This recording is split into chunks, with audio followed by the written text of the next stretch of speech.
सांग मैंने आपण मैंने चूना माछ भाजिकी करेंगे मु सियोर आपण मैंने केवे कंचा एमती ट्राए कर सी पुणी बैगण देकरी तो चलतु आज करवा।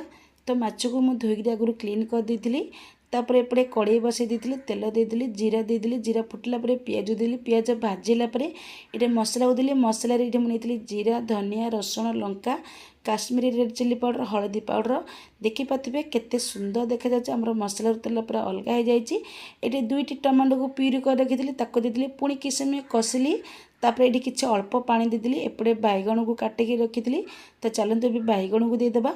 तो पुणी ये आम बैगण को पूरा सीझेबार ना अधा सीझेबार अच्छी तो चलतु ये कवर बाहर करदे। तो ये मु दुईटी ये देदी आंबुल भल खटा आसापी तापर ये माछ को देदी तो ये स्वाद अनुसार लुण देदेबा आउ ये ध्यान सहित ये माछ को घांटे कहीं माछ भांगी जबार चांसेस अच्छी। तो ये माछ को देखिपे पानी पूरा तरह ड्राए हो गलानी माने माछ तरकारी आम पूरा रेडी हो गलानी।